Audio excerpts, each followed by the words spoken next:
हाँ बच्चों, dominant, recessive, wild और म्यूटेंट सभी अपन ने किए थे, है ना। तो डोमिनेंट और रिसेसिव कैसे डिसाइड किए थे, सबको बात क्लियर है।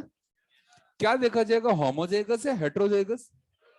हेट्रोजाइगस में जिसका एक्सप्रेशन आएगा वो डोमिनेंट या रिसेसिव, और जिसका एक्सप्रेशन नहीं आएगा वो, क्या मेंडल ने F1 देखकर डोमिनेंट और रिसेसिव का पता लगा लिया था क्या? क्यों? How many character was selected by the Mendel? हर एक कैरेक्टर के लिए मेंडल ने मोनो हाइब्रिड क्रॉस करवाया या नहीं करवाया? और मोनो हाइब्रिड क्रॉस करा के सबकी F1 बनाई। तो F1 में दोनों का एक्सप्रेशन आया, एक का आया।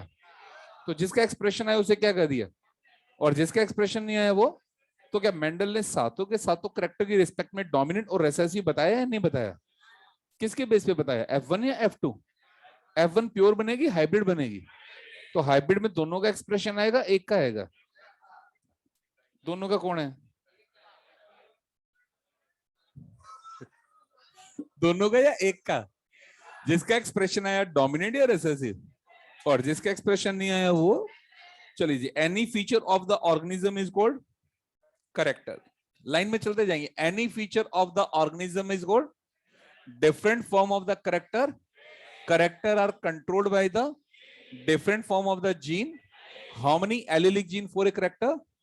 अगर दोनों सेम है तो, डिफरेंट है तो, हेट्रोजाइगस में जिसका एक्सप्रेशन आएगा वो, और जिसका एक्सप्रेशन नहीं आएगा वो, जनरली डोमिनेंट वाइल्ड होता है, म्यूटेंट होता है। और म्यूटेंट, क्या म्यूटेंट हमेशा रिसेसिव होता है?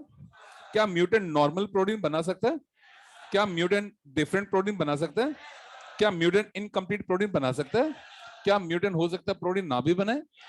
सब डिपेंड करेगा म्यूटेशन कहां और कैसा हुआ है। कहां और, तीन अपन पढ़े थे, silent, missense and the nonsense. Silent, missense and the, क्या म्यूटेशन सारे के सारे मिससेंस होते हैं? क्या साइलेंट भी होते हैं? क्या साइलेंट के केस में सेम प्रोटीन बनेगी? क्या मिससेंस के केस में प्रोटीन बनेगी नहीं बनेगी? वही बनेगी, दूसरी बनेगी। और नॉनसेंस के केस में नहीं, ये क्यों नहीं बनेगी? इनकम्प्लीट भी तो बन सकती है ना। मान लो बीच में कोई नॉनसेंस कोडोन आया, किया ना क्वेश्चन अपन ने, नॉनसेंस कोडोन बीच में आया, तो प्रोटीन बनी या नहीं बनी? बट कंप्लीट या इनकम्प्लीट, मतलब प्रोटीन तो बन गई, वो काम नहीं कर पाई, वो अलग मैटर है। पॉलीपेप्टाइड तो बन गया, नहीं बन गया? पॉलीपेप्टाइड तो, लेकिन काम क्यों, इनकम्प्लीट था। क्यों? एक क्वेश्चन किया था ना अपन ने कि 50th पोजीशन पर गलती से अगर नॉनसेंस कोडोन आ जाए, किया था ना, तो प्रोटीन तो बनेगी लेकिन पूरी, तो पूरी नहीं बनेगी, तो वो काम। अब लिखेंगे phenotype. Phenotype, outward expression of an organism. Outward expression of a character कर लो, outward expression of a character. Outward expression of a character in an organism.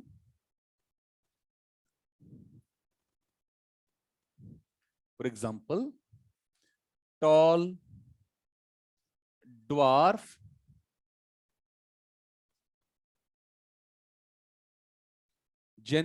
Genotype, genetic makeup, genetic makeup of a character in an organism. Genetic makeup of a character in an organism. Genetic makeup of a character in an organism. Genetic makeup of a character in an organism. For example, capital T, capital T, capital T, small t, small t, small t. मतलब phenotype का मतलब क्या है, आप उसका genetic makeup check करेंगे या उसे बाहर से देखेंगे? बाहर से देखने में कैसा दिखेगा वो उसका फिनोटाइप है, जीनोटाइप है। और उसके लिए उसमें कौन कौन से एलिलिक जीन है वो उसका, क्या देखना आसान है, फिनोटाइप या जीनोटाइप? फिनोटाइप के लिए एक्सपर्ट की जरूरत है या नहीं है, लेकिन इनका जीनोटाइप देखना आसान है। फिनोटाइप देखना, जीनोटाइप देखना आसान। मेंडल पहले क्या देखता था, फिनोटाइप या जीनोटाइप? फिनोटाइप से जीनोटाइप निकालने की कोशिश करता था। मेंडल ने पहले क्या देखा, मतलब प्लांट क्या है, टॉल है, प्लांट क्या है। अब टॉल क्या है, प्योर है या हाइब्रिड? प्योर है या हाइब्रिड है, इसका मतलब उसका फिनोटाइप होगा जीनोटाइप होगा। जीनोटाइप दिखाई देगा या प्रिडिक्ट करना पड़ेगा? फिनोटाइप तो, और जीनोटाइप, फिनोटाइप तो जीनोटाइप। आपको जैसे मैंने एक प्लांट दे दिया कैपिटल डी, इसका फिनोटाइप बताओ। फिर मैंने कहा कैपिटल टी स्मॉल टी, फिर मैंने कहा स्मॉल टी। मतलब अगर आपको जीनोटाइप दे दिया जाए तो क्या आप फिनोटाइप आराम से बता सकते हो? क्योंकि एक जीनोटाइप का एक ही फिनोटाइप है, एक जीनोटाइप का। अब मैंने आपको फिनोटाइप दिया टॉल, डन। क्या आप इसका कंफर्म जीनोटाइप बता पाओगे? क्यों? इसके जीनोटाइप एक से ज्यादा हो सकते हैं, नहीं हो सकते? अगर जीनोटाइप दे दिया जाए तो फिनोटाइप बताना, क्योंकि एक जीनोटाइप का। लेकिन अगर फिनोटाइप दिया जाए तो जीनोटाइप बताना आसान है या मुश्किल है? क्या एक फिनोटाइप के एक से ज्यादा जीनोटाइप हो सकते हैं? डोमिनेंट फिनोटाइप जो होता है कौन सा, इसके दो जीनोटाइप होते हैं। कितने? या तो प्योर या हाइब्रिड। अब आप टॉल प्लांट को बाहर से देखकर एक प्लांट दिखाइए टॉल है, आपको क्या देगा? Phenotype genotype. क्या आप इसका जीनोटाइप आराम से बता पाओगे? कैसे पता करेंगे? टेस्ट, क्रॉस, कैसे पता करेंगे? मतलब जीनोटाइप दिखाई देता है या प्रिडिक्ट करना पड़ता है? Phenotype, genotype. अब जो जीनोटाइप होता है ना बच्चे, genotype it remain constant through out the life. Genotype में कभी भी चेंज, फिनोटाइप में चेंज आ सकता नहीं आ सकता? एनवायरमेंट के कारण, एनवायरमेंट के। अपनी फोटो बचपन की फोटो से मिला लो, बताओ आपका फिनोटाइप सेम है या बदल गया? लेकिन जीनोटाइप बदला या नहीं बदला? अपना एरिया बदल लो, यहां से 6 महीने कश्मीर चले जाओ, 6 महीने केरला चले जाओ, फिनोटाइप आपका कांस्टेंट रहेगा, बदल जाएगा? जीनोटाइप बदलेगा नहीं बदलेगा? जीनोटाइप एक बार डिसाइड हो गया, हो गया। जाइगोट बनने का मतलब genotype decide, now it will never change through out the life, never change through out the. लेकिन क्या फिनोटाइप बदल सकता है या नहीं बदल सकता? एनवायरमेंट क्या चेंज करेगा हमारा, फिनोटाइप या जीनोटाइप? क्या चेंज करेगा? जीनोटाइप कभी चेंज, कौन चेंज होगा? कौन चेंज होगा? Special point. If genotype is given, if genotype is given, we can easily predict phenotype,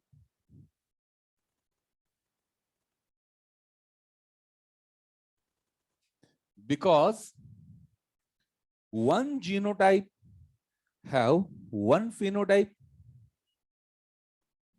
one genotype have one phenotype, and it remain constant throughout the life. It remain constant throughout the life. It remain constant throughout the life, है ना? ये लिख लो example. Capital D, आप आराम से इसका phenotype बता दोगे? बताओ क्या आएगा? ये भी बता दोगे? ये भी बता दोगे?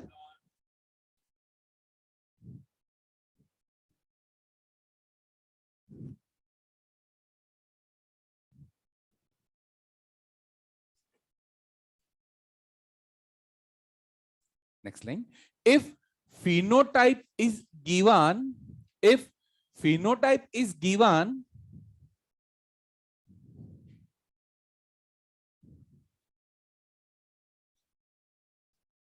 if phenotype is, then it is difficult to predict the genotype.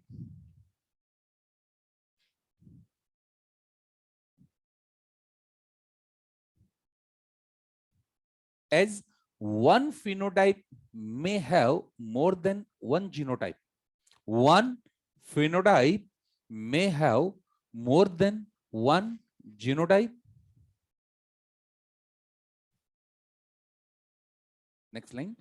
Dominant phenotype have two genotype.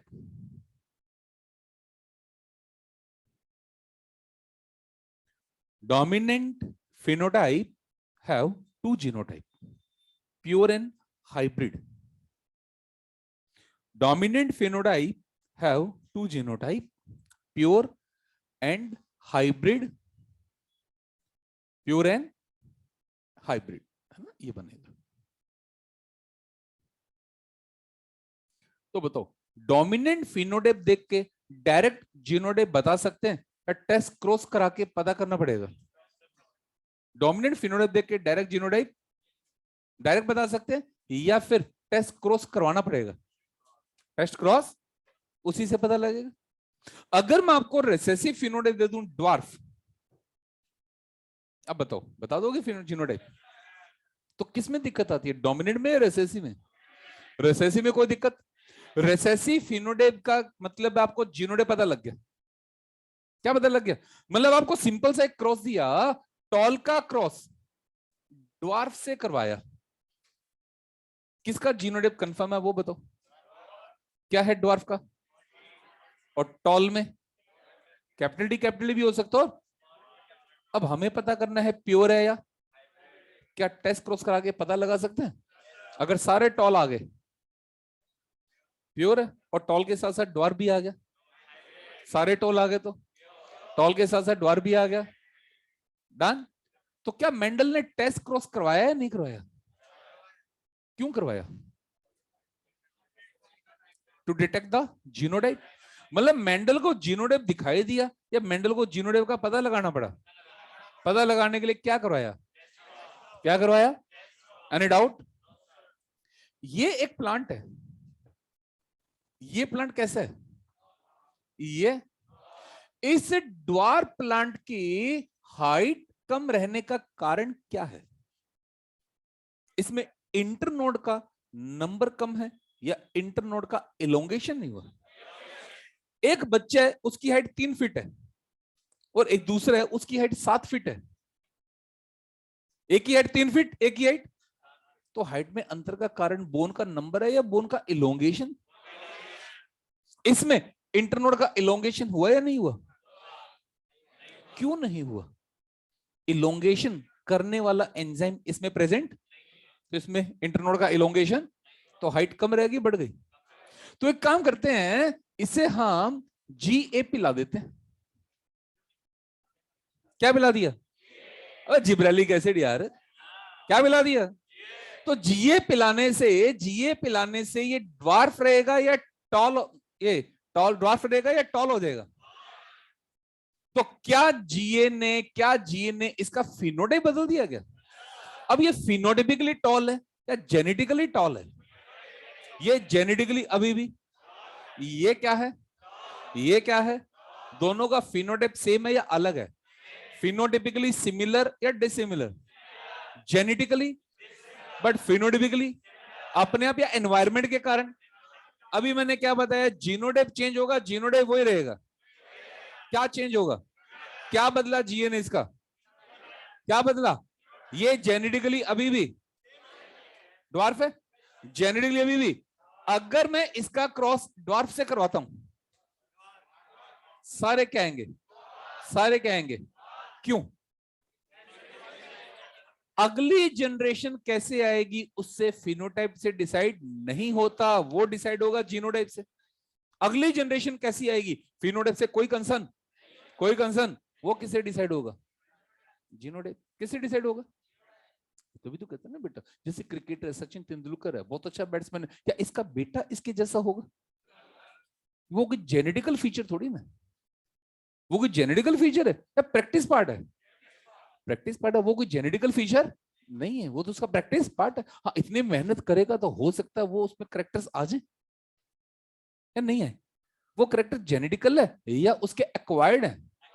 वो जेनेटिकल, बल्कि वो तो एक्वायर्ड है, उसने सीखे हैं, जन्मजात मिले हैं या सीखे हैं? सीखे। तो उसके बेटे को भी सीखना ही पड़ेगा, सीखना ही। अगर सीख गया तो हो सकता है वो भी उसके जैसा हो जाए, वरना रोहन गावस्कर भी तो था, वरना अमिताभ बच्चन का बेटा अभिषेक बच्चन भी तो है क्या नहीं है? है? एक सुपरस्टार, एक इंटरनेशनल स्ट्रगलर, अरे है क्या नहीं है जी? अरे पॉलिटिकल बातें मत किया करो यार, है? राहुल गांधी कम बख्तों, बात समझ में आई? तो इन दोनों को लाला कहा जाता है फिनोकॉपी। क्या कहा गया? दो वर्ड है, दोनों वर्ड को अलग अलग कर लो। फिनो मतलब फिनोटिपिकली कॉपी है, जेनेटिकली कॉपी है या नहीं है? फिनोटिपिकली किसके कारण? किसके कारण? किसके कारण? बहुत ही प्यारा क्वेश्चन है, बहुत ही शानदार एग्जांपल है हमारे पास, ये बस समझाने के लिए कि फिनोटाइप पे एनवायरनमेंट का इन्फ्लुएंस शानदार होता है। फिनोटाइप पे एनवायरनमेंट का इन्फ्लुएंस बहुत तगड़ा वाला इन्फ्लुएंस है या नहीं है? एनवायरनमेंट आराम से फिनोटाइप को चेंज, जीनोटाइप को चेंज, लेकिन फिनोटाइप को चेंज। लैक ऑफ पिरोन में हमने क्या देखा था कि सराउंडिंग कैसी है?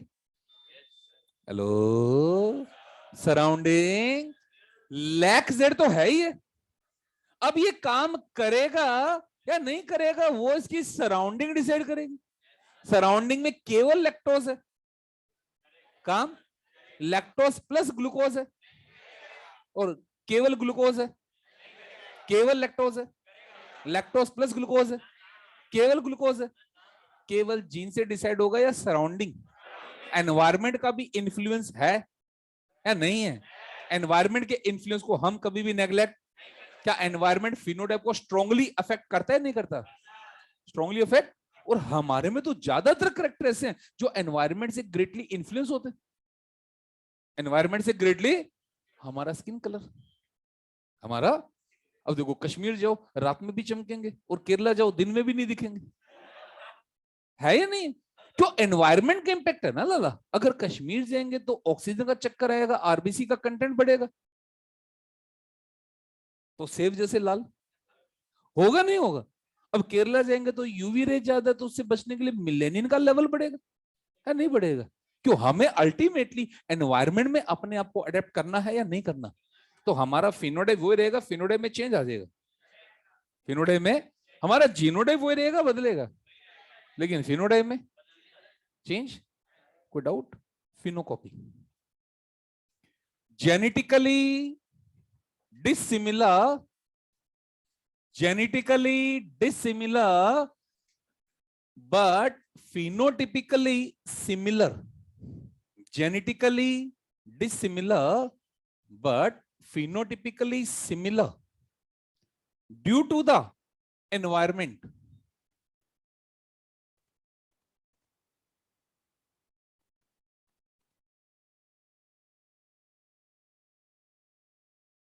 Due to the environment, underline, due to the environment.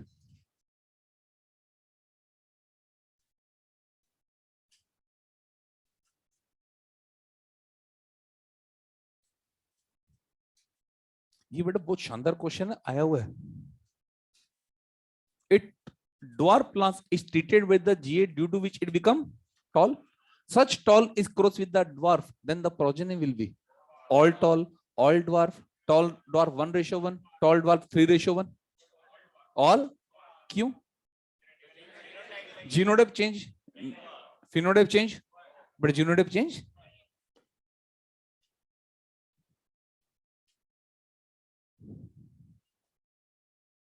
Microscope chapter पढ़ लिया सब बच्चों ने? क्यों? फिर क्या हो गया? बेवकूफी मत करो लल्ला, है ना? 1 घंटा लगाओ, अच्छा सा फ्लो चार्ट बना के सामने टांग लो, डेली 10 मिनट लगाओ। बिफोर लास्ट ईयर याद है ना, एक चैप्टर से 5 क्वेश्चन। बेवकूफी मत करो, ऐसे टेस्ट के चक्कर में ये चैप्टर खराब मत करो। अगर ऐसे एक एक चैप्टर से 2-2, 3 क्वेश्चन भी आ गए ना, बहुत बड़ी किस्मत है। सोचो माइक्रोब जैसे चैप्टर से, जिसको मुश्किल से 15 से 20 मिनट में एग्जांपल याद कर सकते हो, इनमें से 50% से ज्यादा तुमको याद है यार, याद है? अगर ऐसे चैप्टर से 2-2, 3-3 क्वेश्चन आ जाए तो क्या खराब है? ये तो बोनस मार्क्स है। ये तो एक बार रीड कर लो, फिर क्या करो, टारगेट रखो। चलो मत पढ़ो, टारगेट रखो डेली से माइक्रोब के 100 क्वेश्चन करने, 50 क्वेश्चन करने। चलो 100 नहीं मिलते 50 कर लो। 50 क्वेश्चन में ये देख लो कि आपने कौन सा क्वेश्चन ज्यादा गलत किया, कौन सा क्वेश्चन, तो जहां आपसे गलती ज्यादा हुई वो एग्जांपल दिन में 10 बार पढ़ लो, वो 10 बार पढ़ लो। फिर क्या होगा, फाइनली जब मई आएगी तो बस पेज पे नजर मारनी, यहाँ तो अपनापन है। अरे ऐसा होगा नहीं होगा?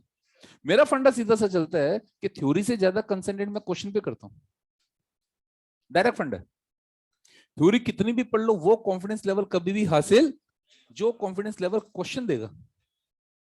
अरे 200 क्वेश्चन उठाओ, 200 क्वेश्चन करो, ये देखो कहां ज्यादा गलतियां हुई है, वो पढ़ने की जरूरत है, वो पढ़ने की, वहां स्ट्रेस ज्यादा देने की जरूरत है। एक बार पढ़ लिया, अब 7 दिन तक लगातार सोच के चलो 50 क्वेश्चन से करने ही करने।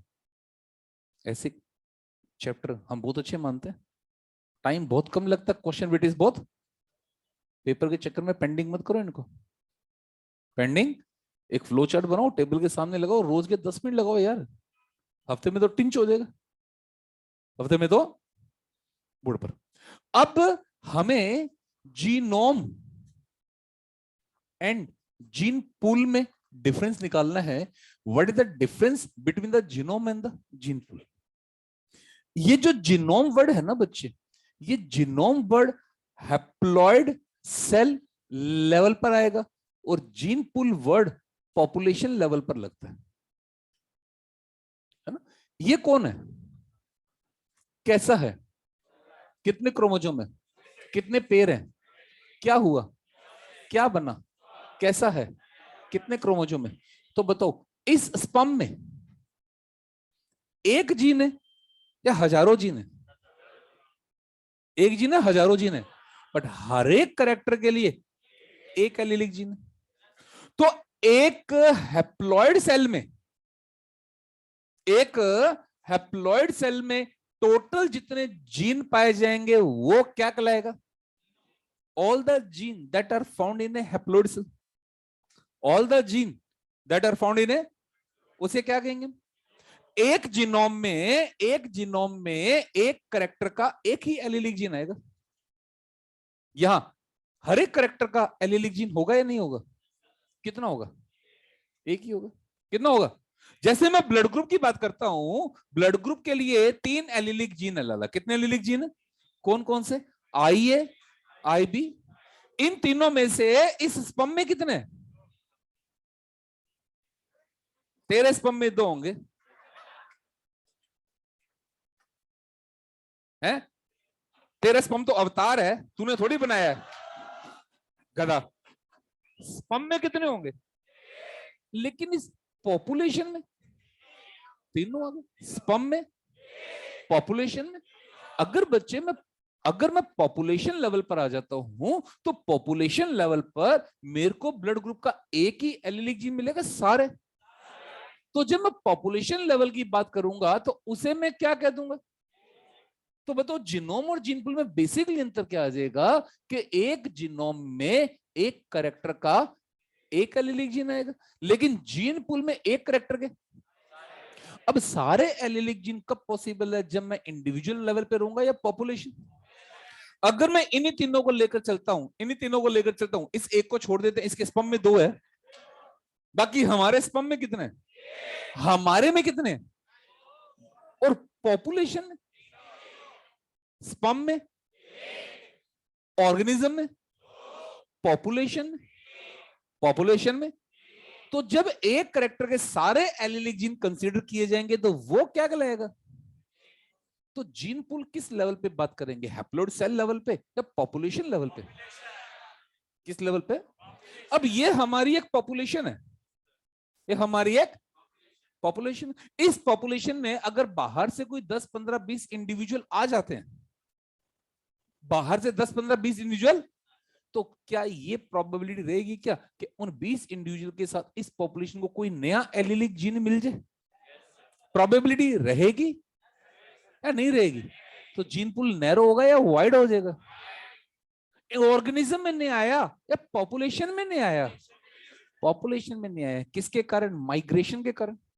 और कल मैंने समझाया था, माइग्रेशन से नया एलील तो आएगा, लेकिन वो नेचर में नया, नेचर में नया कब आएगा? नेचर में नया कब आएगा? अब मान लो इस पूरी पॉपुलेशन के अंदर है ना केवल IO है, केवल कौन है? मैं मान के चल रहा हूं केवल कौन है? बाहर से 15 इंडिविजुअल AB वाले आगे, आगे उनके आने के बाद अब इस पॉपुलेशन में केवल IO आएगा, IA आएगा, IB भी आ जाएगा, तीनों ही हो गए। तो जीन पूल नैरो हो गया, वाइड हो गया? जीन पूल जीन पोल कहां आया? पॉपुलेशन में। कहां आया? Any doubt? डालेंगे heading genome.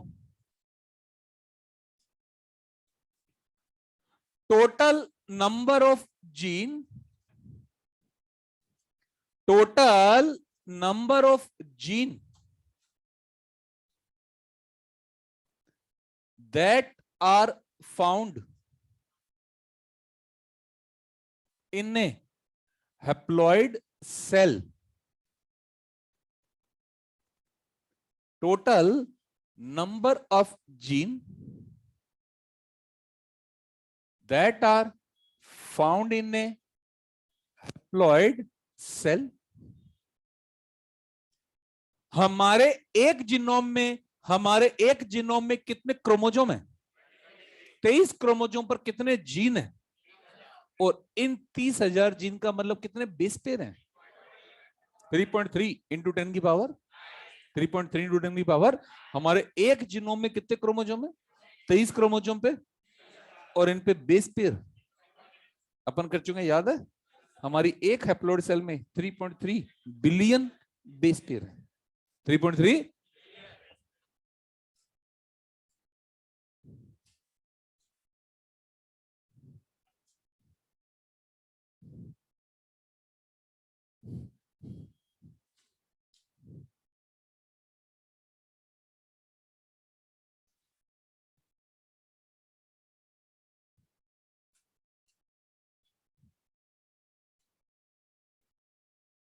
Gene pool,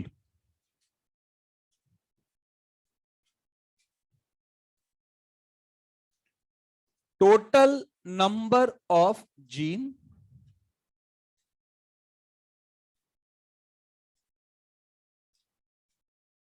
and their all alleles that are found in a small interbreeding population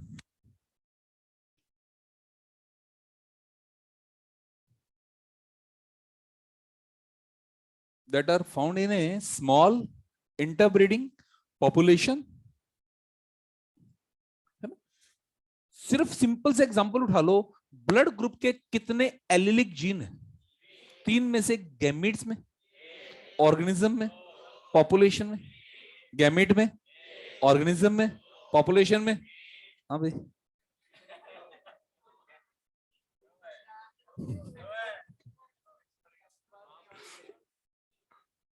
कोई बात नहीं।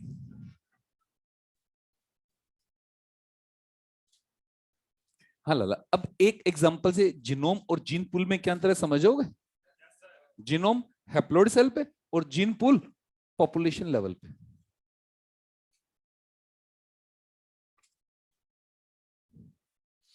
दो टर्म्स को एक साथ, character and trait, gene and allele, homozygous and heterozygous, dominant and recessive, wild and mutant, phenotype and genotype, genome and gene pool. Genome and दो terms को एक साथ डिफरेंस निकालते चलना।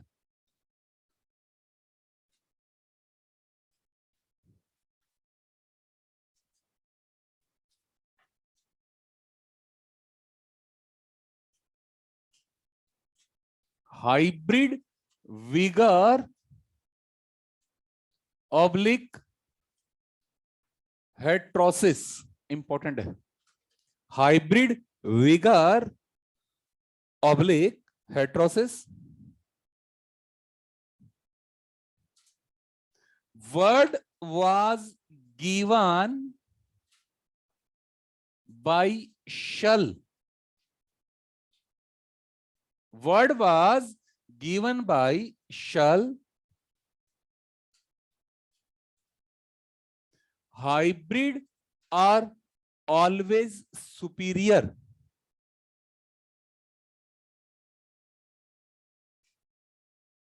Hybrid are always superior due to the heterozygosity,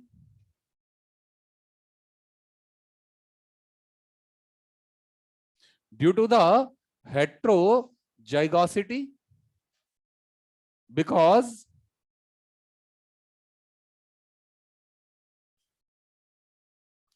in hybrid condition, in hybrid condition,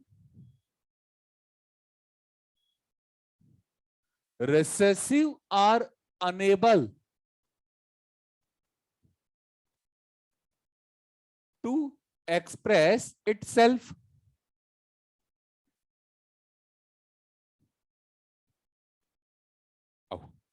ये एक plant है, capital A capital A capital small B, और ये है small A capital B capital B. Capital A lead to the high productivity, capital B lead to the disease. इस plant में बताओ productivity high है या लो है, बट इसमें डिजीज रेजिस्टेंस, इधर आ जाओ, प्रोडक्टिविटी हाई है या लो है बट डिजीज रेजिस्टेंस. क्या यहां एक डिजायर्ड करेक्टर है, क्या यहां भी एक डिजायर्ड करेक्टर है? दोनों का क्रॉस करा के हाइब्रिड बनाओ. इसमें एक डिजायर्ड करेक्टर है या दोनों डिजायर्ड करेक्टर है? तो क्या मैं कह दूं ये हाइब्रिड इन दोनों के कंपेयर सुपीरियर है? अगर आपको फंडा सिंपल से क्या लाला कि अगर आपको रेसेसिव का एक्सप्रेशन रोकना है, रेसेसिव एक्सप्रेशन, तो उसे हाइब्रिड फॉर्म में रखो. किस फॉर्म में रखो? तो हाइब्रिड में रेसेसिव कभी भी अपना एक्सप्रेशन नहीं कर पाएगा, कभी अपना एक्सप्रेशन. क्या यहां एक रेसेसिव का एक्सप्रेशन आ रहा है, नहीं आ रहा? यहां भी, यहां, क्या यहां इस प्लांट में दोनों करेक्टर के लिए रेसेसिव एलिल है या नहीं है? But expression recessive allele but expression क्यों नहीं है? क्योंकि वो हाइब्रिड फॉर्म में, क्योंकि वो, और हाइब्रिड फॉर्म में रेसेसिव का एक्सप्रेशन नोट करो.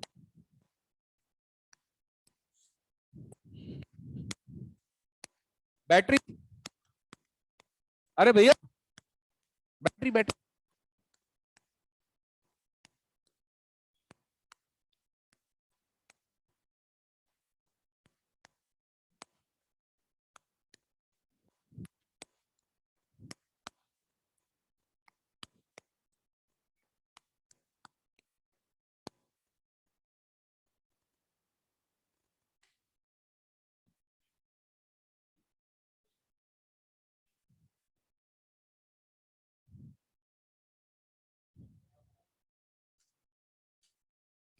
हाँ लाला. अब विगर बनाना बहुत आसान है, विगर बनाना सबसे बड़ी समस्या इसको मेंटेन करने में. अब अगर मैं इस प्लांट की सेल्फिंग करवाऊं, क्या करूं, इसके बनने का चांस है या नहीं है? मैं नहीं कहता ये बनेगा ही बनेगा, लेकिन इसके बनने की प्रोबेबिलिटी है या नहीं है? तो वो विगर लॉस हो जाएगा या बना रहेगा? विगर क्या कहेंगे इसे? Inbreeding depression. क्या करवाया मैंने, सेल्फिंग या क्रॉसिंग? मतलब इन ब्रीडिंग या आउट ब्रीडिंग? इन ब्रीडिंग के कारण वो विगर बना रहा है या डिप्रेस हो गया? क्या कहलाएगा? अगर मेरे को ये विगर बनाए रखना है, विगर, तो मैं इसमें वेजिटेटिव प्रोपेगेशन कराऊंगा. क्या करूंगा? ये विगर लॉस कब होगा? जब ये दोनों अलग होंगे. कौन सा डिवीजन अलग करेगा इन्हें? तो मियोसिस होने मत दो, मियोसिस होने मत दो. क्या माइटोसिस होने से ये दोनों अलग होंगे, नहीं होंगे? क्यों लाला? ये दोनों कहां है? ये दोनों होमोलोगस क्रोमोसोम के सेम लोकस पर है. अब बच्चे कहां है? और होमोलोगस क्रोमोसोम कौन से डिवीजन से अलग होते हैं, माइटोसिस या मियोसिस? तो यार आप इसमें मियोसिस होने मत दो, मियोसिस. तो ये दोनों कभी अलग होंगे या नहीं होंगे? तो बताओ विगर बनाना आसान है या मुश्किल है? बट मेंटेन करना, लेकिन जहां वेजिटेटिव प्रोपेगेशन पॉसिबल है वहां विगर आसानी से मेंटेन. शुगर केन, शुगर अपने एग्जांपल है ना प्लांट ब्रीडिंग में, saccharum officinarum and saccharum barberi. Saccharum और सैकरम ऑफिसनेरम साउथ इंडिया की, और बारबेरी नॉर्थ इंडिया की. साउथ इंडिया वाली में क्या है? शुगर कंटेंट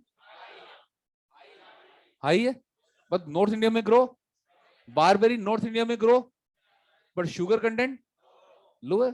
दोनों का क्रॉस कराया, एक नई वैरायटी बनाई जिसका शुगर कंटेंट नॉर्थ इंडिया में ग्रो भी, उसमें वेजिटेटिव प्रोपेगेशन करवाया, वो विगर मेंटेन रहेगा, लॉस हो जाएगा विगर। बस मेंटेन रखने का बेस्ट तरीका क्या है? वेजिटेटिव। अगर इनब्रीडिंग होगी तो विगर बना रहेगा, खत्म हो जाएगा। तो मेंटेन करने का बेस्ट तरीका वेजिटेटिव। लिखेंगे heading inbreeding depression. Due to the inbreeding, due to the inbreeding, this vigor can be lost. Due to the inbreeding, this vigor can be lost. ये बनेगा, मैं नहीं कहूंगा ये बनेगा ही बनेगा, लेकिन इसके बनने के चांस होंगे या नहीं होंगे? तो हम ये श्योर नहीं कहेंगे कि विगर लॉस होगा ही होगा, लेकिन इसके लॉस होने के चांस आएंगे नहीं आएंगे? अगर आपको चांस 0 करने हैं तो बेस्ट तरीका क्या है?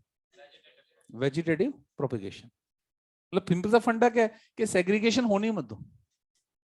सेग्रीगेशन तो क्या कैपिटल ए स्मॉल ए हमेशा साथ रहेंगे, और जब तक कैपिटल ए स्मॉल ए हमेशा साथ रहेंगे हाई प्रोडक्टिविटी आएगी ही। जब तक कैपिटल बी स्मॉल बी साथ साथ रहेंगे डिजीज रेजिस्टेंस आएगा ही। अगर अलग हो गए, अगर अलग, अब दूसरी चीज लगाओ रे, फर्टिलाइजेशन रैंडम होता है। फर्टिलाइजेशन अगर अलग हो गए, अगर कैपिटल ए स्मॉल ए अलग हो गए, अगर कैपिटल ए स्मॉल ए अलग हो गए, तो ये बनने का चांस आएगा नहीं आएगा? क्यों आएगा? क्योंकि फर्टिलाइजेशन रैंडम होता है। फर्टिलाइजेशन तो हम ये चांस आने देंगे नहीं आने देंगे? हम इनको अलग, हम मियोसिस क्या करवाएंगे? Vegetative.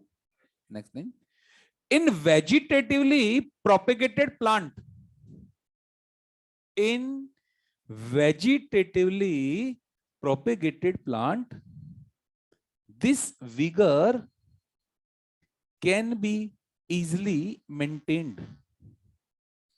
In vegetatively propagated plant, this vigor can be easily maintained.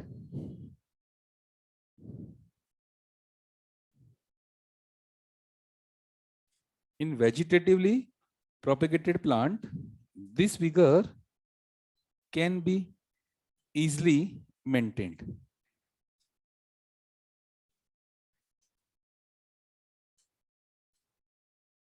ये हमारी कुछ टर्म्स थी जो चैप्टर के बीच बीच में आएगी, तो हमने सारी टर्म्स पहले एक साथ ले ली। Character, trait, gene, allele, homozygous, heterozygous, hemizygous, dominant, recessive, wild, mutant, phenotype, genotype, phenocopy, genome, gene pool, hybrid vigour, inbreeding depression, बीच बीच में आएंगी टर्म्स। ठीक है। Contribution of some scientist, heading. अब ना हम बात करेंगे कुछ साइंटिस्ट की। जैसे बच्चे 2019 का जो पेपर था ना, 2019 के पेपर में जेनेटिक्स में से साइंटिस्ट बेस्ड क्वेश्चन खूब सारे थे। 5 क्वेश्चन केवल साइंटिस्ट बेस्ड थे, 5 क्वेश्चन केवल, और हर तरह का साइंटिस्ट था। जितने भी एनसीईआरटी में सारे साइंटिस्ट थे। इवन तो पुन्नेट से भी क्वेश्चन था कि पुन्नेट कौन सी कंट्री का है, पुन्नेट कौन सी, ये भी था। नहीं, उसको तो आने के बाद में याद हुआ ना, वो जब क्वेश्चन आया था तब हमें याद नहीं था। वो तो घर पे आके एनसीईआरटी खोले, देखा एनसीईआरटी में ही है, तब पता लगा पुन्नेट ब्रिटिश है। वो एग्जाम में नहीं आता था, एग्जाम के बाद सोचते हैं था तो एनसीईआरटी में। एग्जाम में कैसे करेंगे? एनसीईआरटी का कोई वर्ड मत छोड़ो। जैसे 2017 में क्वेश्चन आया था कि मेंडल ने कौन से ईयर में एक्सपेरिमेंट किया था, आया था? कुछ भी आ सकता है, सिंपल सा फंडा है। अगर एनसीईआरटी में every question is possible, every question is start. सबसे पहला G J Mendel, G J father of genetics, father of genetics, इनका जो एक्सपेरिमेंटल मटेरियल था वो था गार्डन पी। गार्डन पी मतलब पाइसम सेटाइवम या लेथाइरस ओडोरेटस, और स्वीट पी, गार्डन पी और स्वीट पी। इन्होंने कौन सा कॉन्सेप्ट दिया था?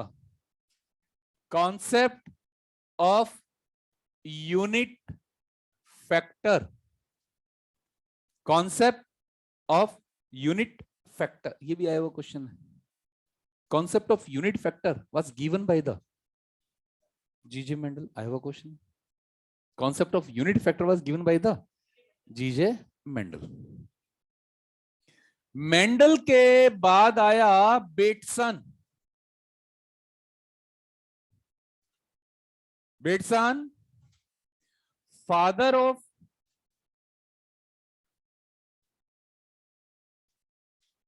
Modern genetics.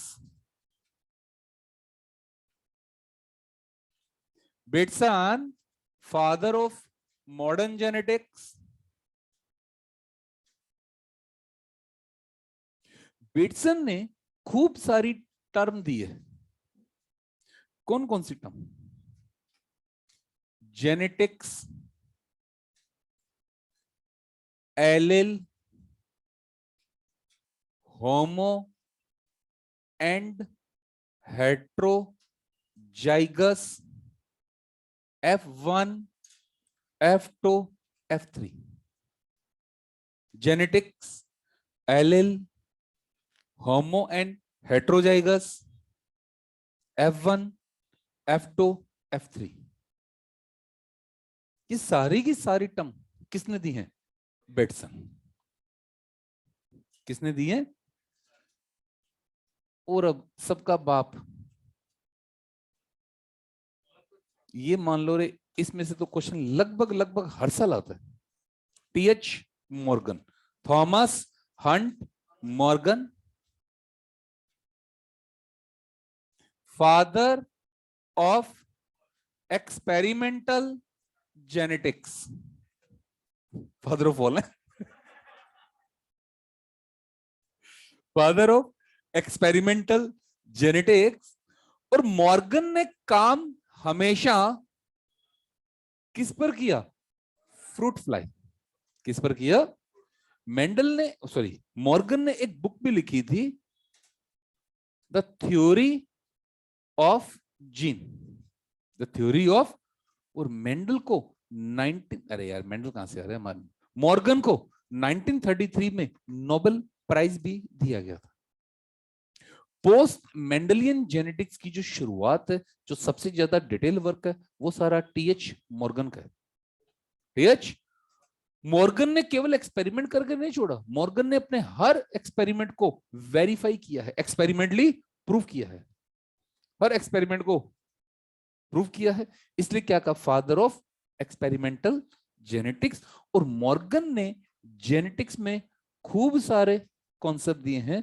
इसके हर एक कॉन्सेप्ट को हम डिटेल में पढ़ेंगे।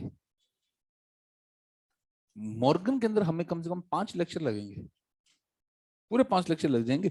मॉर्गन के कौन कौन से कॉन्सेप्ट है? Linkage, sex linkage, chromosomal map, criss cross inheritance. Linkage, sex linkage, chromosomal map, criss cross inheritance, ये सारे के सारे कॉन्सेप्ट यार मॉर्गन के हैं। मॉर्गन कर लो बच्चों, मोस्ट इंपॉर्टेंट है। मॉर्गन में से क्वेश्चन लगभग मान के चलो रे आ ही जाता है। मोस्ट इंपॉर्टेंट है मॉर्गन। केवल मॉर्गन ही नहीं, केवल मॉर्गन नहीं, मॉर्गन के जितने भी स्टूडेंट आए, जैसे अपन क्रोमोसोमल मैप में पढ़ेंगे, स्टर्टिवेंट मॉर्गन का ही स्टूडेंट है, मॉर्गन का ही अपन जीन बैलेंस थ्योरी में पढ़ेंगे कैल्विन ब्रिज, कैल्विन वो भी मॉर्गन का ही फॉलोवर है। तो केवल मॉर्गन नहीं, मॉर्गन के जितने भी फॉलोवर्स हैं उन सभी ने भी काम किस पर किया, ड्रोसोफिला किस पर किया है। मॉर्गन अपना काम करता जाता था, चार्ट बना बना के टांगता जाता था, उसके स्टूडेंट उसको वेरीफाई करने में लगे रहते थे, वेरीफाई करने में लगे रहते। तो केवल मॉर्गन नहीं, इसके सारे फॉलोवर हैं, उन सब ने मॉर्गन के ही वर्क को वेरीफाई करने में हेल्प की है। उन सब ने भी काम किस पर किया है, ड्रोसोफिला किस पर। उसके बाद है A Garrod, A Garrod father of, सारे फादर हैं, father of bio chemical genetics, father of biochemical genetics oblique human genetics,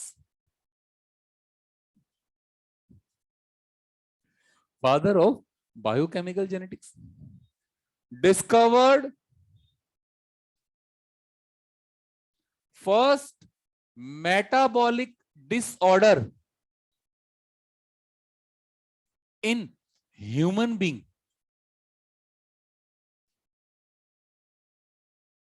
एल्केप्टोन urea, discovered first genetic disorder in human being, alkaptone urea, black urine disease, black urine disease। बड़ी surprise condition है ना कि इंसान को क्या लगा urine yellow आना चाहिए लेकिन यूरिन ब्लैक हो गया। तो क्या पता चला बाद में, ये एंजाइम की डेफिशिएंसी है। और पूरा आपको सर ने पढ़ा दिया क्या था, डोमिनेंट डिसऑर्डर या रिसेसिव डिसऑर्डर, ऑटोजोमल या एलोजोमल, ऑटोजोमल रिसेसिव डिसऑर्डर। इन्होंने भी एक बुक लिखी है, inborn error of metabolism, inborn error of metabolism, inborn error of metabolism. और इन्होंने क्या कॉन्सेप्ट दिया था, बीच में बताया था मैंने आपको, नहीं लाला, one mutant gene, one metabolic disorder, one mutant gene, one metabolic disorder.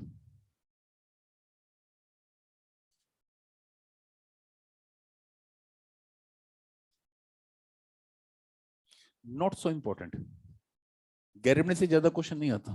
Müller, ये इंपॉर्टेंट है, ये भी नोबेल प्राइज विनर है।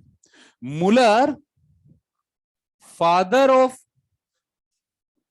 सब फादर है, फादर ऑफ एक्टिनो बायोलॉजी,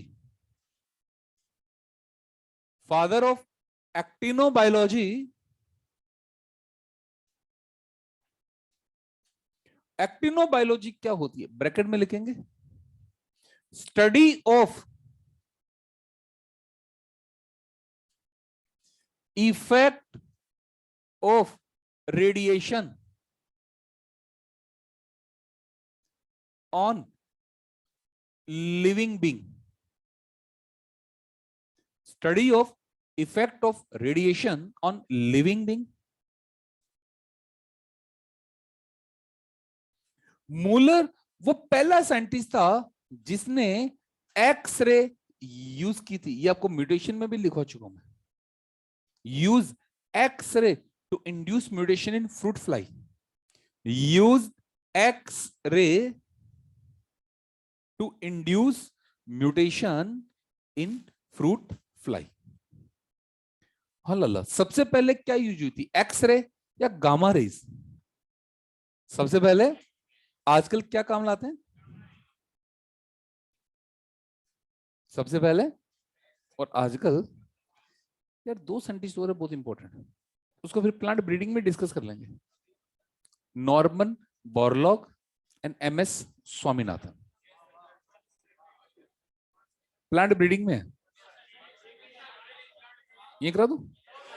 चलो फिर Norman Borlaug, Norman Borlaug father of green revolution,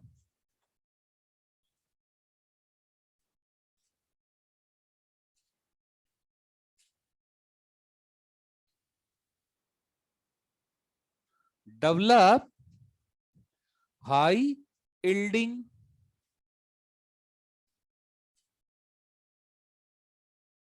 wheat variety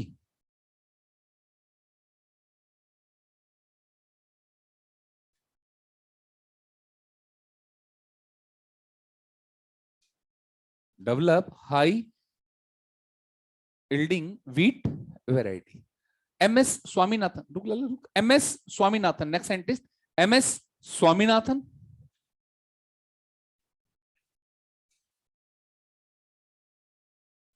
father of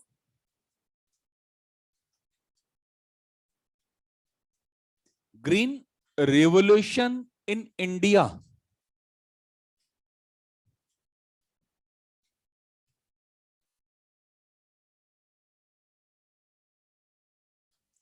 use gamma rays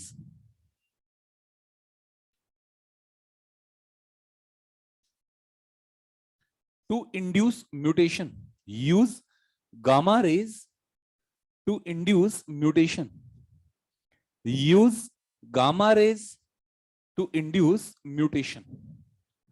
अब पूरी बात समझ लो, प्लांट ब्रीडिंग में कहानी आएगी ये जो नॉर्मन बोरलॉग था 60 के दशक में इन्होंने क्या बनाई थी, सोनारो 64, लर्मा रोजो 64, 60 का दशक याद 1960, it was the era of the green revolution. ये जो वैरायटी बनी थी they are the triple dwarf variety, बोलो कैसी थी?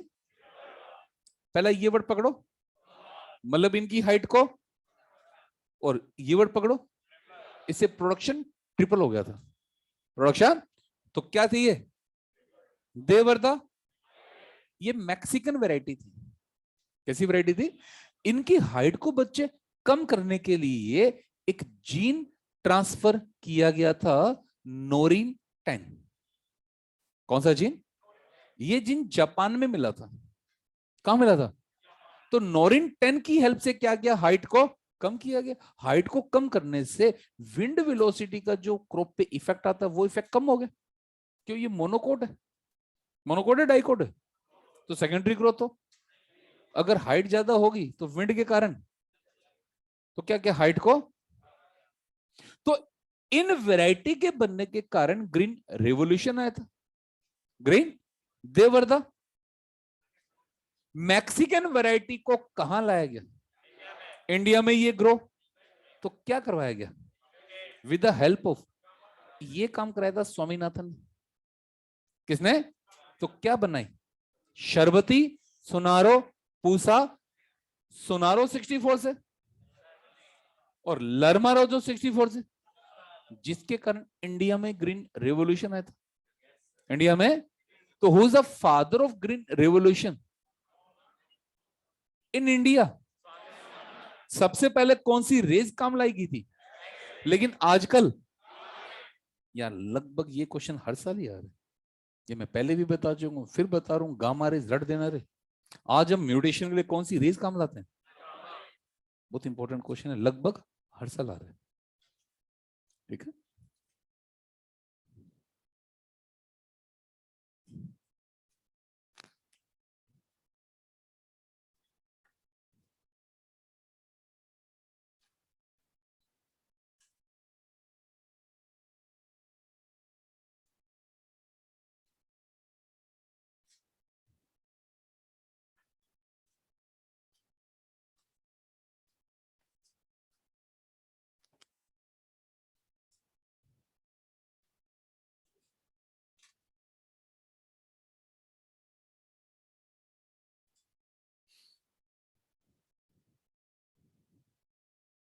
ये तो इस चैप्टर में कुछ जनरल बातें थी, कुछ साइंटिस्ट के बारे में और टर्मिनोलॉजी के बारे में।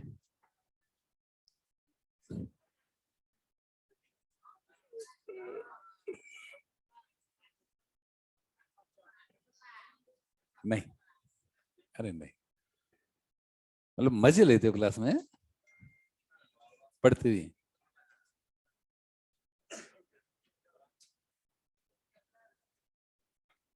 चलिए अब हमारा मेन चैप्टर स्टार्ट।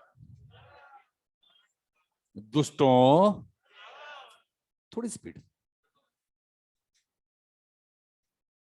अभी लल्ला मेन समझने वाला पार्ट स्टार्ट ही नहीं हुआ यार, अभी तो हिस्टोरिकल अप्रोच चल रही है सारी, अभी तो मेंडल की भी हिस्ट्री देखनी पड़ेगी, क्योंकि जब से एनसीईआरटी से वो क्वेश्चन है ना, मेंडल ने अपना काम कौन से एक्सपेरिमेंट में किया था। अब तो उसकी स्पेलिंग से लेके, जन्म स्थान से लेके, अवतरण होने से लेके, शादी तो हुई। तेरे को बड़ा शौक जड़ा है, हर चीज याद करेंगे, हर चीज। तो हेडिंग डलेगी मेंडलिज्म। अब हम मेंडलिज्म शुरू करेंगे। पहले हम पढ़ेंगे मेंडलियन जेनेटिक्स। क्या पढ़ेंगे? मेंडलियन जेनेटिक्स बहुत ज्यादा लेंदी नहीं है। मेंडलियन जेनेटिक्स में केवल क्या? Monohybrid cross, dihybrid cross and special type of cross. मुश्किल से तीन लेक्चर की है। पोस्ट मेंडलियन जेनेटिक्स लेंदी है। मेंडलियन जेनेटिक्स में कुछ भी खास नहीं है। तो मेंडलिज्म या फिर मेंडलियन जेनेटिक्स। सबसे पहले इसका पूरा नाम लिखेंगे, ग्रीगर जोहान मेंडल।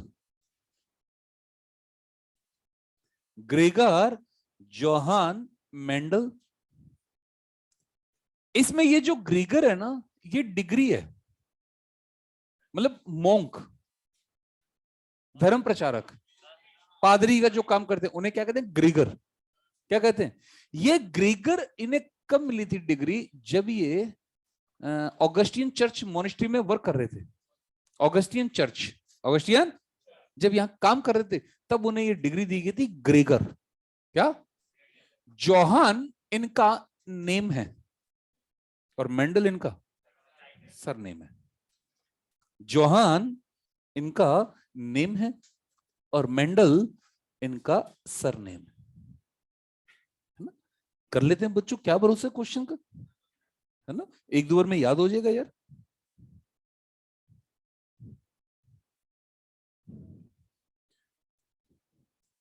इनका जो लाइफ साइकिल है वो है 1822 से 1884 के बीच। क्या है इनका लाइफ साइकिल? 1822 से 1844, 1884। 22 जुलाई 1822, 22 जुलाई 1822 को ये धरती पर अवतरित हुए थे। यार टाइम रहने दो यार, इतनी माड़ी मत करो।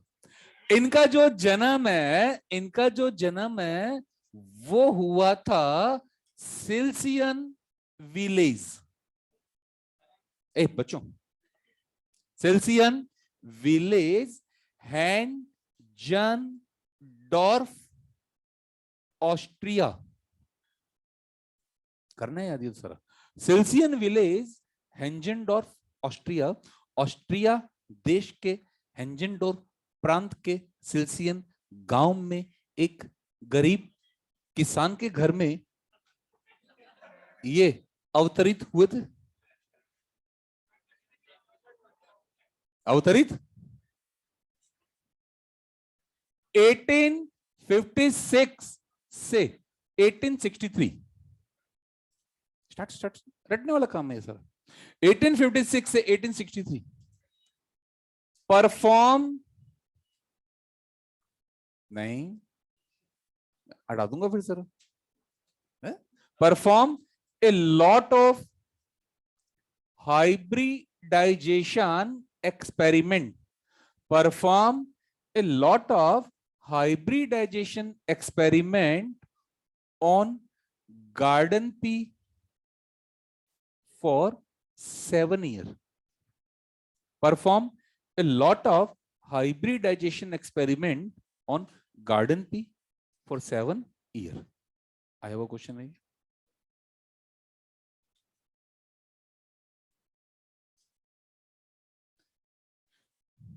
In 1865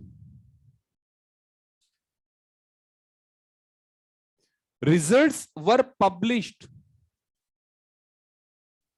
Result were published in Natural Science Society of Brunn. Results were published in Natural Science Society of Brunn. ये भी लला एनसीईआरटी में। ये कहां मिलेगा पता है? जब chromosomal theory of inheritance start होती है ना, वहां सबसे last line, results of Mendel were published in the 1865, mention NCERT. Results were published in natural science society of Brunn under title of experiment on plant hybridization. Under title of experiment on plant hybridization. Under title of experiment on plant hybridization. वास्तव में Mendel के ये जो नियम है ना, ये 1866 में पब्लिश हुए थे। वास्तविकता कई भाड़ में एनसीईआरटी क्या लिख रही है, तो हम तो कब पब्लिश करेंगे? 1865 में सबसे पहले रीड आउट हुए थे और पब्लिश इनका 1866 में आया था। बट एनसीईआरटी में क्लियर मेंशन है कि results were publish in the 18, तो हम उसके साथ चलेंगे। हम उसको अपोज मैं तो वैसे भी नहीं करता। 1884 खुद को बदल लूंगा, एनसीईआरटी को नहीं बदलूंगा। मतलब नहीं ना यार, बाद में कौन क्लेम करे? जो लिख दे वो परम सत्य है, चलने दो। 1884 death due to the Bright disease, death due to the Bright disease, bracket में किडनी डिसऑर्डर।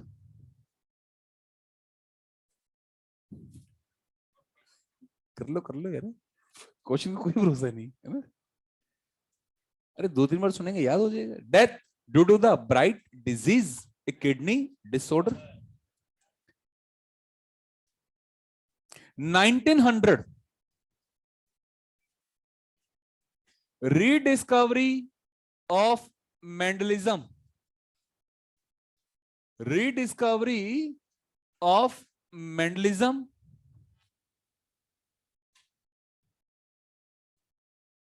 तीन अलग अलग साइंटिस्ट थे जिसने मेंडलिज्म को रीडिस्कवर किया था। इनमें सबसे ज्यादा जो रोल था, सबसे ग्रेट रोल था ह्यूगो डिवरीज। ह्यूगो डिवरीज, बिल्कुल सही। ह्यूगो डिवरीज जो था ना, वो हॉलैंड का था। ह्यूगो डिवरीज कहां का था? और इन्होंने अपना काम किया था ओइनोथेरा लमार्कियाना। ये इंपॉर्टेंट है लाला, म्यूटेशन वर्ड, म्यूटेशन डिवरीज ने दिया था while working on the ओइनोथेरा। दूसरा कार्ल कॉरेंस,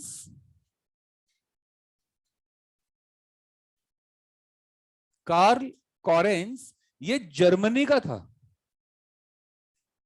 जर्मन। और इन्होंने अपना वर्क किया था मेज, ये भी एनसीईआरटी में मेंशन है। वही जो क्रोमोसोमल थ्योरी ऑफ इनहेरिटेंस आती है ना, वहां। और तीसरा टी शेमाक,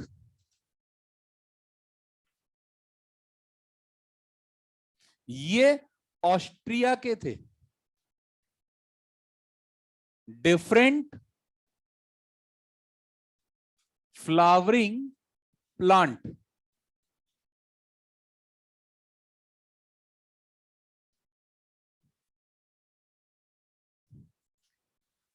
तीनों साइंटिस्ट ने, लिखना नहीं अभी, तीनों साइंटिस्ट ने इंडिपेंडेंटली अपना वर्क परफॉर्म किया था। इंडिपेंडेंटली अपना वर्क और तीनों ने जो कंक्लूजन निकाला था वो कंक्लूजन ऑलरेडी मेंडल 1865 में दे चुका था। चाहते तो तीनों क्रेडिट खुद रख सकते थे, लेकिन इन्होंने सारा क्रेडिट किसको दिलवाया कि इन्होंने कोई नया काम नहीं किया, ये काम ऑलरेडी मेंडल कर चुका है।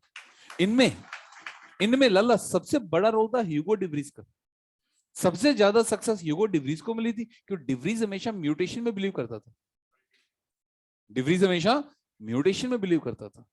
और मेंडलिज्म को समझने का बहुत शानदार तरीका म्यूटेशन। डोमिनेंट एलील अगर है तो एलील बनने का कारण क्या है? म्यूटेशन। क्या कारण है? तो सबसे ज्यादा जो कंट्रीब्यूशन है वो किसका है? डिवरीज को ही मेंडल का ओरिजिनल पेपर मिला था। मेंडल का ओरिजिनल पेपर किसको मिला था? और डिवरीज ने इसे रीपब्लिश करवाया था फ्लोरा मैगजीन। किसमें? 1901 में, 1901 de Vries found the original paper of Mendel and republish in Flora magazine. Republish in Flora magazine. Republish को अंडरलाइन करो अब बोर्ड पे। मेंडलिज्म पब्लिश कब हुई? 1860 एनसीईआरटी के अकॉर्डिंग है ना। 66 भूल जाओ सारे, एनसीईआरटी के अकॉर्डिंग। मेंडलिज्म पब्लिश कब हुई? और republish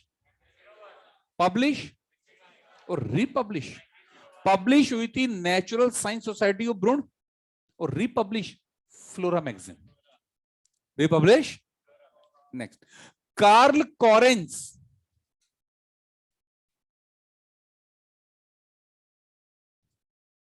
convert Mendelian principle into two laws. Karl Correns convert Mendelian principle into two law. वास्तव में मेंडल ने 4 प्रिंसिपल दिए थे और इनको कॉरेंस ने कितने नियम में बदला? पहला था लॉ ऑफ सेग्रीगेशन, और दूसरा था law of independent assortment.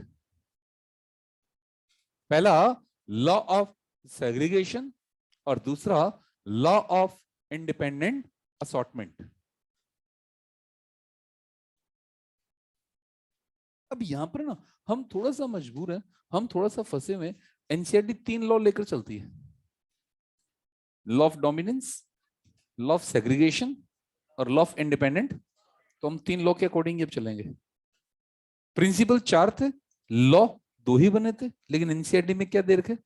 3। Law of dominance, law of segregation, law of independent. हम एनसीईआरटी को फॉलो करके ही चलेंगे।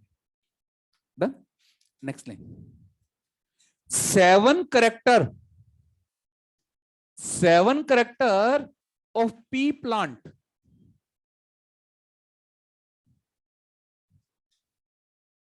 7 character of pea plant were selected by the Mendel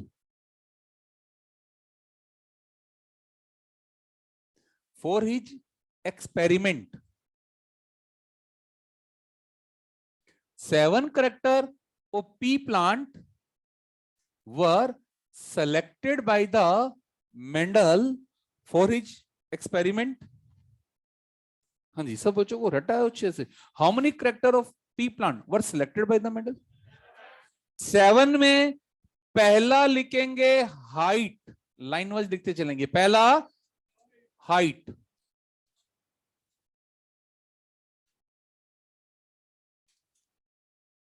हाँ बेटा हाइट लिख के बोर्ड पर आ जाओ। हाइट में कोई डाउट तो नहीं। इसके बाद सीक्वेंशियल चलेंगे। हाइट के बाद फ्लावर, जब फ्लावर मैच्योर होगा तो क्या बनेगी? पोड, और पोड के अंदर सीड। हाँ, फ्लावर से, पोड से, कोई नोट नहीं करेगा मेरे साथ अभी। अब जो पी प्लांट है लेग्यूम फैमिली का ना, तो लेग्यूम का फ्रूट क्या कहलाता है? पोड। और फ्रूट किससे बनता है? फ्लावर से। किससे बनता है? तो प्लांट पे क्या लगा? फ्लावर से, पोड से। तो फ्लावर के दो, पोड के दो, सीड के दो। फ्लावर में दो कौन कौन से? Flower colour, flower position. Flower colour, pod में दो कौन कौन से? Pod, colour, pod, shape. और जो बेटा पोड के करेक्टर है वही सीड के हैं। पोड के और सीड के तो करेक्टर ही सेम है। या तो सीड में कौन कौन से character? Seed, colour, seed, shape. उड़ा दोगे सर? पहला बोलो, हाइट अलग कर दो। फ्लावर से, पोड से, how many character of flower, pod, seed? Flower दो, कौन कौन? कलर एंड पोड में, और वही सीड में। तो हाउ मेनी करेक्टर? कोई बोर्ड की हेल्प नहीं लेगा, पहला बोलो। हाइट के बाद फ्लावर में क्या? अब सारे के सारे वन बाय वन। पहला, देन फ्लावर, कलर, फ्लावर, आगे बढ़ो, बोर्ड, शेप। नेक्स्ट, हर करेक्टर में डोमिनेंट और रिसेसिव याद है सबको? जल्दी बोलो, भर लो, अपने आप करो ये काम।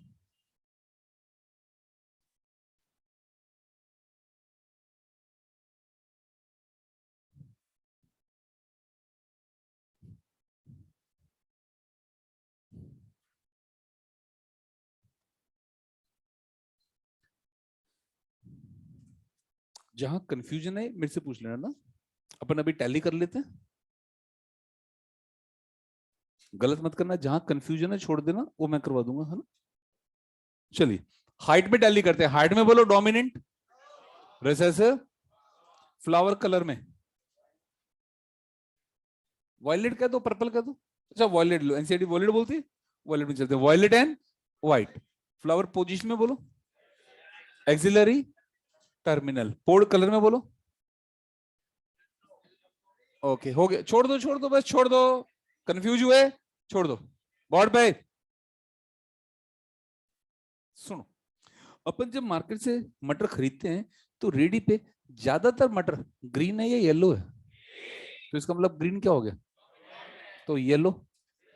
सीड कलर इसका उल्टा मारना है, तो दोनों नहीं रटोगे। दोनों, दोनों रटते ही बेवकूफी हो जाएगी। दोनों रटते ही। ज्यादातर मटर हम जो रेडी पे देखते हैं वो ग्रीन है या येलो है? डन। और जो मटर अपन देख रहे हैं वो क्या पोड़ी तो लाला, वो फ्रूटी तो है क्या वो? तो पोड में कौन सा कलर डोमिनेट है? दोनों नहीं रटोगे, दोनों रटते ही बेवकूफी हो जाएगी, है ना। कर लो पूरा। अब आगे जहां डाउट है वो बोलो। पोड शेप, ज्यादातर मटर कैसी है? फूली हुई है, पिचकी हुई है? बहुत ही कम। अब अपनी हिस्ट्री भी याद कर लो थोड़ा सा। मतलब घर वाले भेज दे 1 किलो मटर खरीदने के लिए, और हम अगर पिचकी हुई ले ज्यादा, तो डायलॉग बाजी कॉमन है या नहीं है? है कि नहीं? और पिताजी नाम के आइटम हो तो थोड़े हेल्पिंग वर्ब भी जुड़ जाते हैं, है कि नहीं है? चलो सीड कलर बोलो, येलो। और सीड शेप, अब मटर को छीलो, ज्यादातर सीड कैसे हैं? राउंड है, बहुत ही कम रिंकल्ड है, बहुत ही कम। तो बोर्ड पे आ जाओ, आज और नहीं कराऊंगा, बस इसका तो छोटी सी बात। जब मेंडल, ओए एक बार खड़ा हो गया बोल, एक बार खड़ा हो गया बोल, फिर देख बोर्ड पे। जब मेंडल 1865 में अपना काम कर रहा था ना, तो मेंडल ने क्या कहा था कि character are controlled by the factor. Character control by the तो यार 1865 में जब मेंडल काम कर रहा था ना, तो मेंडल को क्रोमोसोम के बारे में कोई नॉलेज नहीं थी। मेंडल तो डायरेक्टली क्या कर रहा था कि करेक्टर को कौन कंट्रोल करता है? फैक्टर। कौन? मेंडल को उस टाइम क्रोमोसोम का कोई आइडिया था या नहीं था। तो जब कहानी आगे बढ़ी, तो जब 1965 में निकलकर 1900 में आए, तो 1900 में दो साइंटिस्ट है, Sutton and Boveri. Sutton and Sutton and तो सटन एंड बॉवेरी ने पहली बार बताया कि मेंडल जिसे फैक्टर कह रहा है, उनकी लोकेशन क्या है? क्रोमोसोम। अला क्या है लोकेशन? ये बात मेंडल को नहीं पता थी। ये बात किसने बताई? कि मेंडल जिसे फैक्टर कह रहा है, उनकी लोकेशन क्या है? इन्होंने तो दिया था chromosomal theory of inheritance. Chromosomal, है ना? तो जब सटन एंड बॉवेरी ने ये बात बता दी कि मेंडल जिसे फैक्टर कह रहा है, जिसे आजकल हम जीन कह देते हैं, उनकी लोकेशन क्या है, तो फिर साइंटिस्ट के दिमाग में ये बात आई कि मेंडल ने अपने जो 7 कैरेक्टर का सिलेक्शन किया, उन 7 कैरेक्टर के जीन 7 क्रोमोसोम पर है। उन 7 कैरेक्टर के जीन 7 क्रोमोसोम पर, क्योंकि जो पी प्लांट है वो डिप्लॉयड है 2n इज इक्वल टू, तो n इज इक्वल टू, तो एक सेट में कितने क्रोमोसोम है, और मेंडल ने कितने कैरेक्टर सिलेक्ट किए? तो क्या शुरू हुआ दिमाग में कि मेंडल ने जो 7 कैरेक्टर लिए हैं, वो 7 अलग अलग क्रोमोसोम पे, वो 7। तो 1900 से लेकर 1970 तक सबके दिमाग में क्या रही बात कि मेंडल ने जिन 7 कैरेक्टर का सिलेक्शन किया है, मेंडल ने जिन वो 7 अलग अलग क्रोमोसोम पे, 7 अलग अलग। 1970 के बाद एक साइंटिस्ट आया, ब्लिक्सिट। कौन आया? ब्लिक्सिट ने पहली बार बताया, ब्लिक्सिट ने पहली बार बताया कि मेंडल ने ये जो 7 कैरेक्टर लिए हैं, मेंडल ने ये जो 7 कैरेक्टर लिए हैं, इनके जीन 7 क्रोमोसोम पर नहीं है, बल्कि केवल 4 क्रोमोसोम पर है, और वो 4 क्रोमोसोम है 1 4 5 7। कौन कौन? How many character were selected by the Mendel? तो पहले साइंटिस्ट के दिमाग में क्या बातें चलती थी कि सातों कैरेक्टर के जीन सेम क्रोमोसोम पे अलग अलग, क्या मानते थे? तभी तो लाला वो इंडिपेंडेंट असॉर्टमेंट को जस्टिफाई कर पाते थे, इंडिपेंडेंट असॉर्टमेंट को। लेकिन ब्लिक्सिट ने बताया कि सातों कैरेक्टर के जीन 7 क्रोमोसोम पर नहीं है, बल्कि वो 4 क्रोमोसोम कौन है? अब 1 नंबर पर कितने कैरेक्टर के जीन है? 4 नंबर पर, 5 नंबर पर, 7 नंबर पर। तो तुम तो रोटोगे ये 1457 की क्रांति 2311 में खत्म हुई है। कुछ समझ में आई बात? 1400, कोई भी ऐसा क्वेश्चन है खोपचे में लिख लेना भाई, समझ गए? अबे अभी रुक जा, अभी क्यों लिख रहा खोपचे में? है, सबर करो।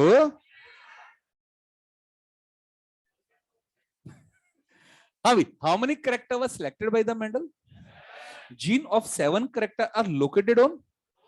इसका मतलब ये बात मेंडल के वर्क करने के 100 साल बाद पता लगी। मतलब इस बात को पता करने में 100 साल लग गए कि मेंडल ने जो 7 कैरेक्टर का सिलेक्शन किया, इनके जीन 4 क्रोमोसोम पर है, और वो 4 क्रोमोसोम कौन कौन से हैं? 1 4, 1 पर, 4 पर, 5 पर, 7 पर। अब हमें ये निकालना कौन सा कहां, कौन सा। तो सबसे पहले सबसे सिंपल निकालेंगे, सीड शेप 7। चलो बोलो बच्चे, बोलो। तो इसको तो ठोको, एस एस एस बोलो, मतलब seed shape. Clear? Seed shape. अब हम उठाएंगे कलर के। How many character of the colour? 3 character of colour. कौन कौन सा? Seed colour, pod colour. Colour के जो जीन है वो क्रोमोसोम नंबर 1 एंड 5 पर है। कहां है? तो 4 पर कौन कौन से बच्चे अपने आप सामने आ गए। अब ऊपर से पहला कलर, नीचे से पहला कलर पहले पे है, तो बताओ ऊपर से पहला कलर कौन सा हो गया? फ्लावर कलर, और सीड कलर, फ्लावर कलर और सीड कलर कहां है?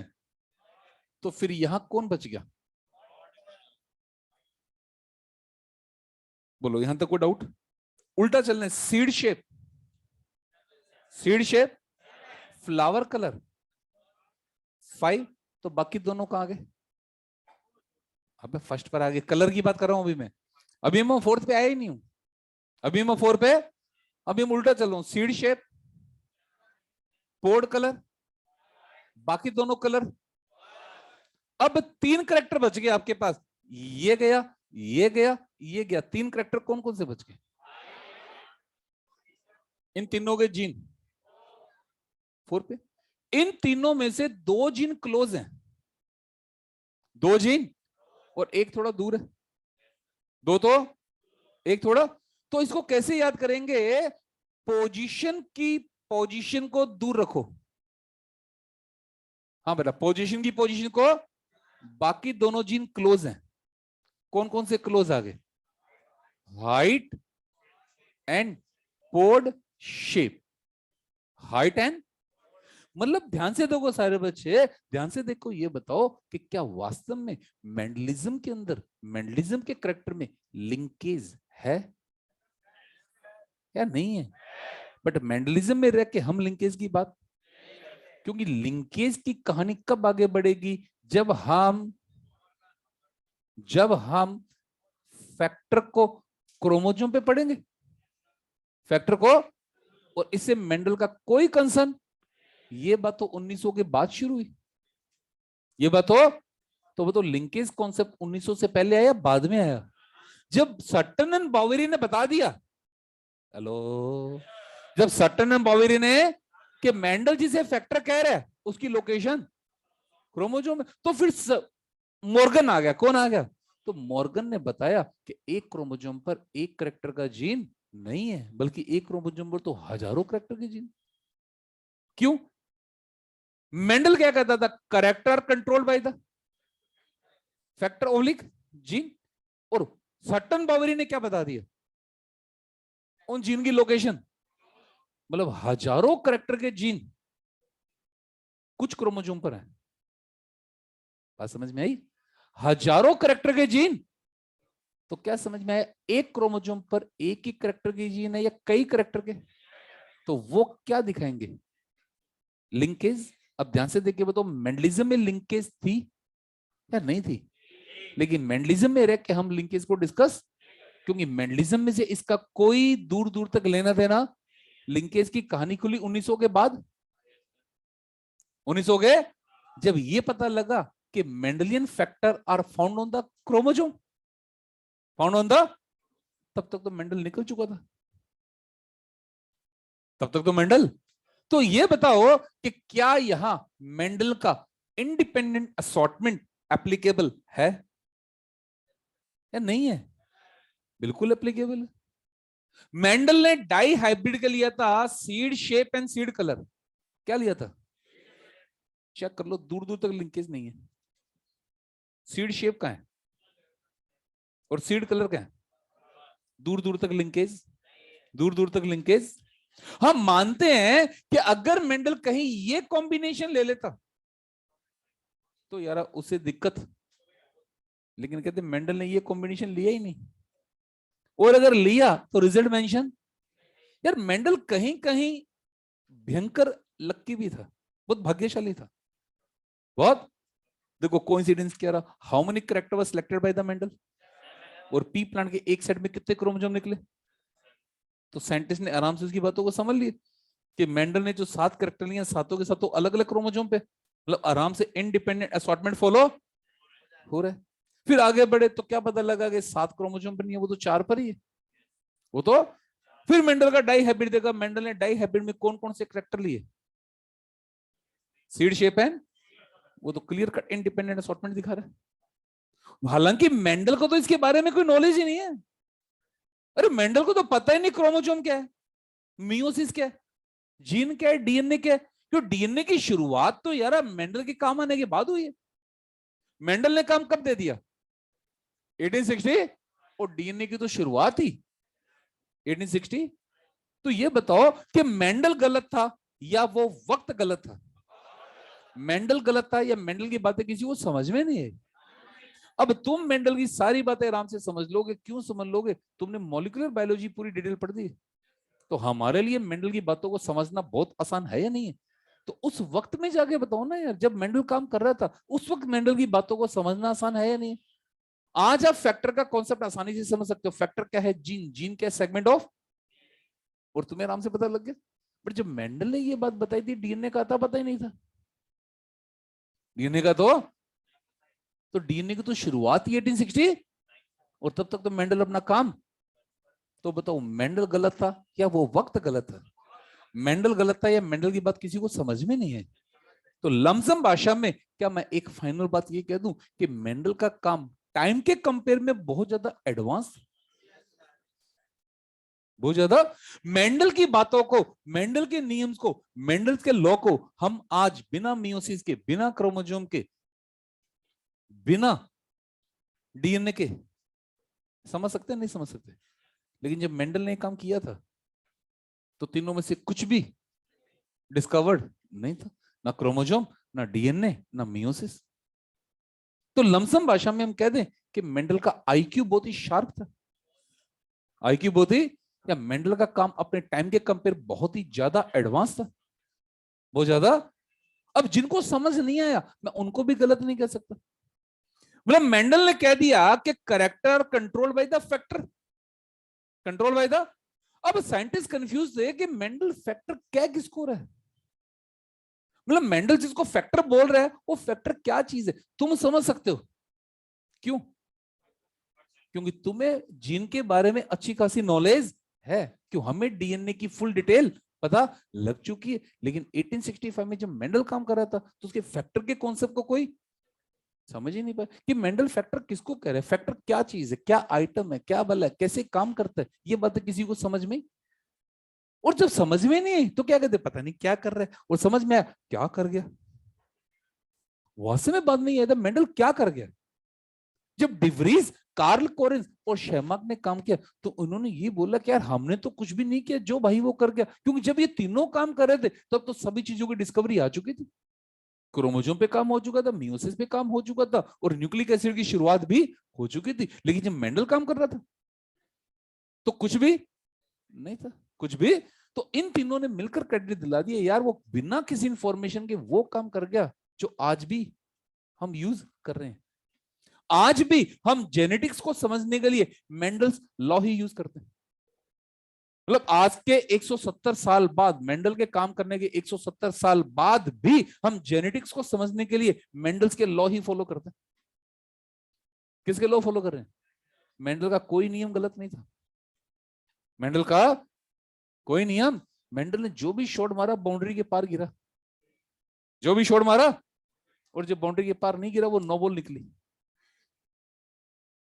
वो दोबारा मौका मिला।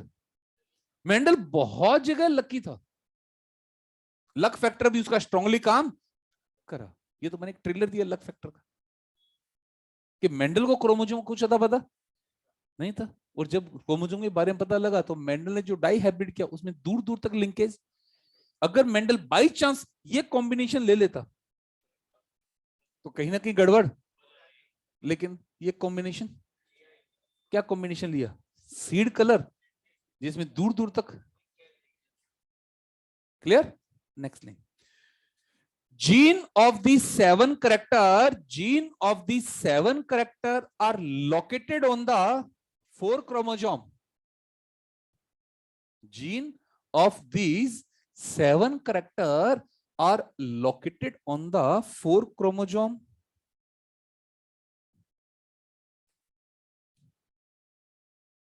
It was later on confirmed by the Blixit. It was later on confirmed by the Blixit, Blixt. Later on confirmed by the Blixit. ठीक है लाला? इनमें से और इनमें से कुल मिलाकर एक क्वेश्चन फंस ही जाता है। Variety of question, Which of the following is not a dominant trait, not a recessive trait? Match the following with respect to the chromosome. Match the following. या incorrect match? Incorrect? किसी ना किसी form में एक question फंस ही जाता है. Variety of question इनमें से कुछ भी बना सकते हैं. मैच द फॉलोइंग करा लिया, क्रोमोसोम 1 4 5 7 इधर करेक्टर आ गया. Find out the odd one with respect to the character in the chromosome. Character in the chromosome. ये 3-4 करेक्टर दे दिए और क्रोमोसोम 4 के रेस्पेक्ट में पोजीशन निकालनी. कुछ भी कुछ एक क्वेश्चन फंस जाता है. बना ले बाकी. Thank you. आज से मैंने लॉग आउट नहीं किया. एक गरीब आदमी ऐसे ही रह जाएंगे हमारे.